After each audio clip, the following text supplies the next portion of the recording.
Now that we've unboxed everything, it's time for us to take a look at what was inside more in depth. So first of all, this is the Nintendo Switch console. That's it. It's a very little thing. It's actually much smaller than I thought it was when I first saw it unveiled. In fact, compared to the gamepad, it's much smaller. The screens are like the same size, but you can even see here.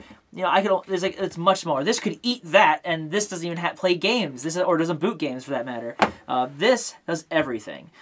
It has a touchscreen, big touchscreen, much like the Wii U gamepad, except it's multi-touch this time. In fact, some games, at least one game on the Switch, actually is exclusive to handheld mode because of that multi-touch screen, which is very interesting. But let's get a look at the other stuff here.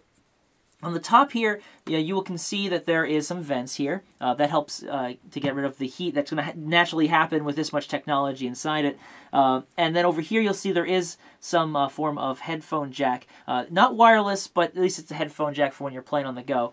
And then we have here this game cart slot. Yeah, not an optical media this time around. This actually uses very similar carts to that of the 3DS. And Vita. You just put the cart in there, and hopefully game goodness will come out of it. Now, the cartridges are read-only, so you'll be saving it to the internal storage. Yeah. I think it was like 32 gigabytes internal, but then, of course, the OS uses some of that. Yeah, some of that. If you need to use more than that, like if you're downloading full games, then there's some solutions for you there. And on the top, we also have a volume set button here and a power button. I will not push that because I do not want to have the power right now.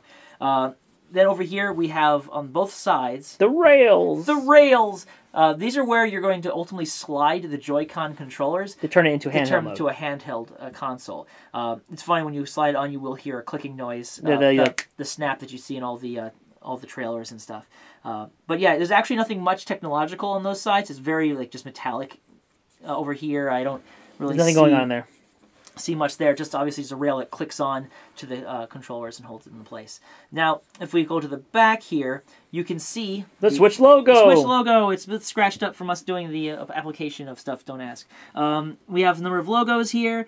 We also have vents. I think those are speakers. Actually, I'm not sure. They could be speakers. They could be rear vents for the vents up here at the top. There's potential. We don't know. We'll have to find out when we start it. And this weird thing here is actually the kickstand for tabletop mode. Kickstand. It's actually a little flimsy and it doesn't extend too far out. Does it go further than that? No, it doesn't seem to. Can you stand it up for us? Yeah, so if I go like this, it's now in tabletop mode. You can pull out your game controllers and play it directly on it. There's some videos out there of people trying to figure out how sturdy this actually is. Thankfully, it is reattachable. So if it breaks off, it's probably designed to be reattached. Well, easily. I know that Nintendo is actually selling replacements for like $3 a piece. No, well, so they are not that. Don't be overzealous with your stand. Meanwhile, underneath there, the secret is that there's actually a mini SD card insert in here. So if you really need more gigabytes, which you are going to if you're going to download a lot of games, you can put in up to about 2 terabytes of data inside here. If you have the money for that. If there's even cards that exist that do that. Mostly, I'm going to recommend like 128 or more.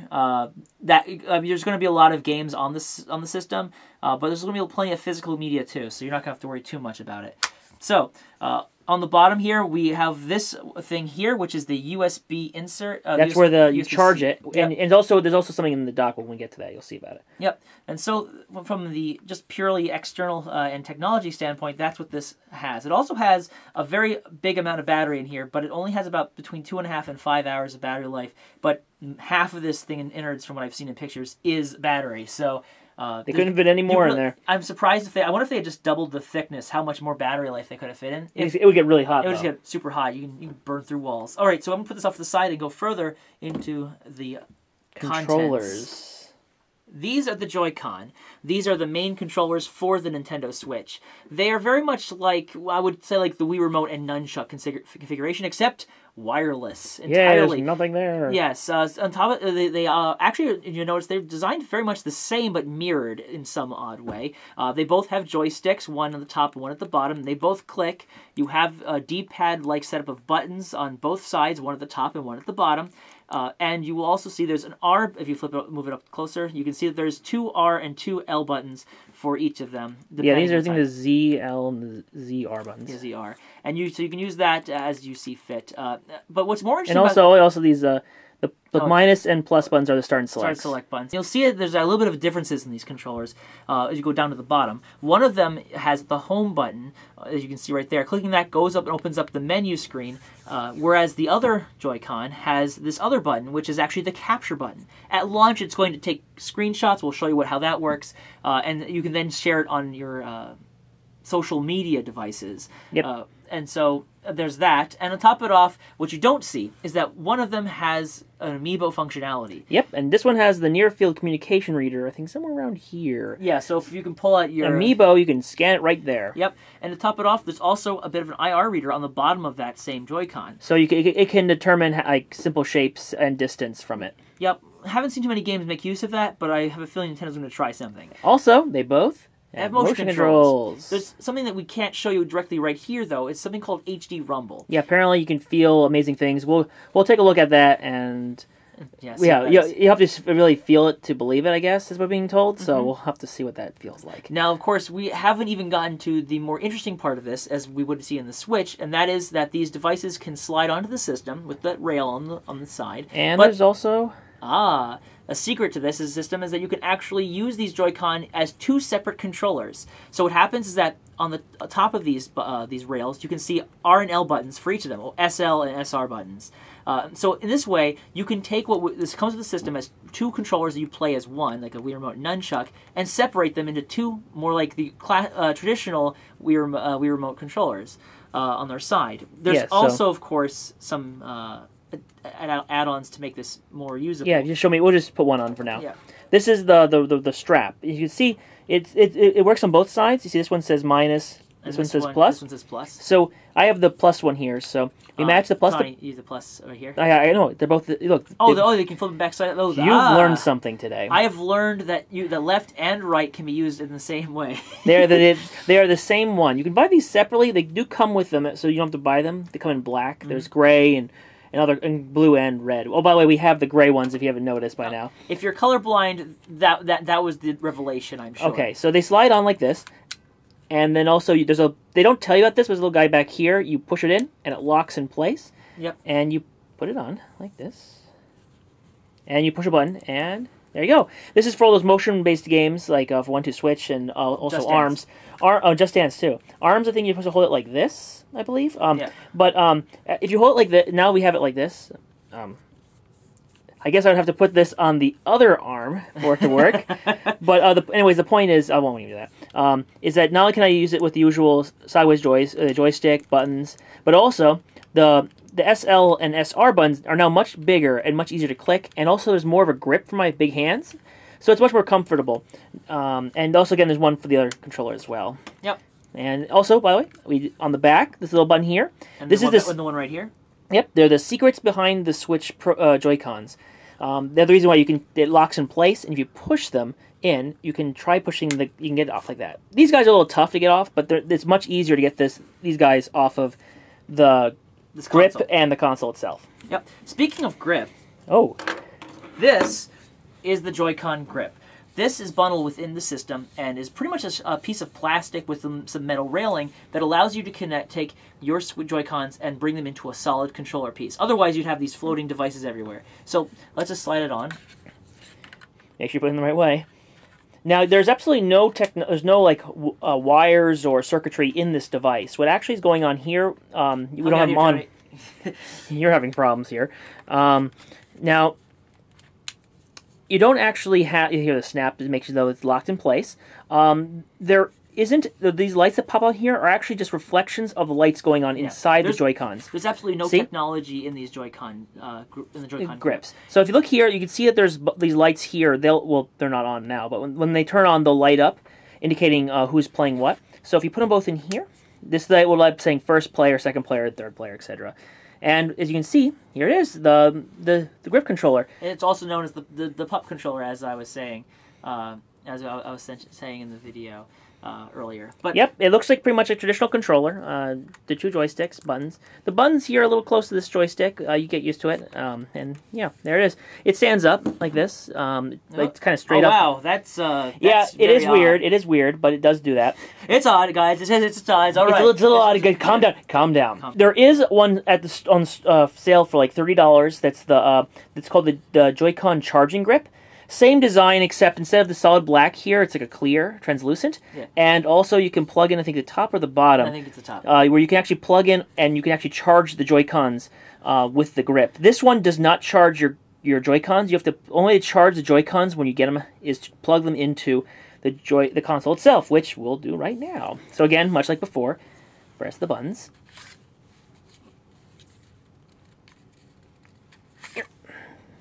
Then, okay, and now you do that. There's that. Oh, even by the way, it even has a little arrows telling you that that's the direction you want to go. Yep, don't try it the other way.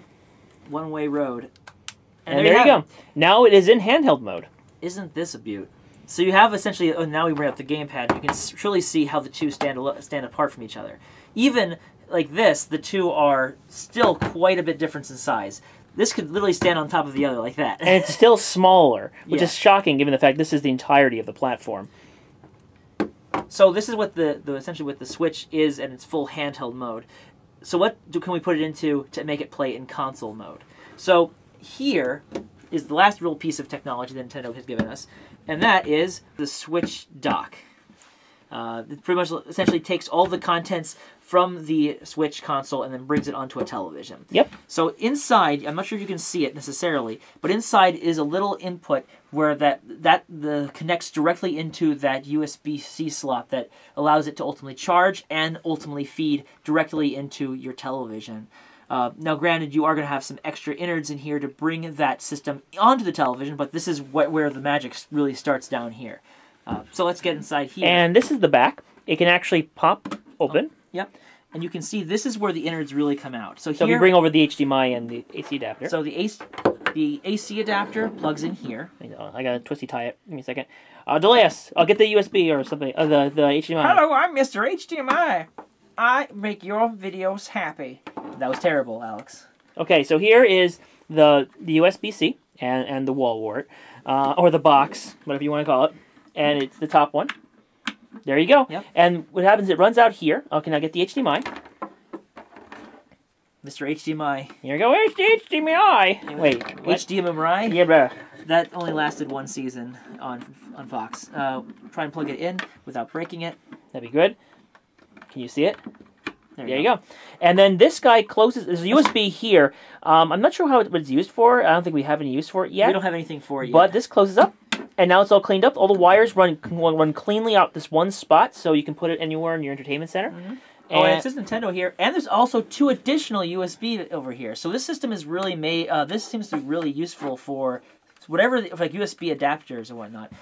Do not take that to mean that you can have the big hard drives plugged in, because frankly, you can take the system out and just ruin everything. So. Well, according Nintendo hasn't decided when they're going to do that, if they're going to do that yet. So you'll have to stick with the micro SD cards for now. So, what happens when you have everything like this? This is how you dock it. You take the system like this. You plug it into your television and your wall, of course. And you take your device as a handheld mode and go. And remember, and so now everything rests calmly into it. And is it in all the way? Yep, it should be in. Okay. Presumably. Well, nothing's on, so we don't even know if it works just yet. And so then, of course, you can take these Joy-Cons off. I'll learn eventually, guys. Eventually, he will learn. There you go. And now this effectively is in TV mode. If you've, of course, plugged in your TV and have it on. And then you can play with the Joy-Cons like this, or like this with 2 people, or with the grip, or with the Pro Controller, which is sold separately. Or the GameCube controller, if they ever make an adapter. If they ever do that. But in the meantime, we'll have to stick with what we got. And so that is how the hardware that comes with the Nintendo Switch when you buy it. Yep. And so now it's time for us to get really mystical and turn the thing on. Ooh. Actually, are we going to first talk about the accessories? Oh, there are a few accessories. But wait, there's more.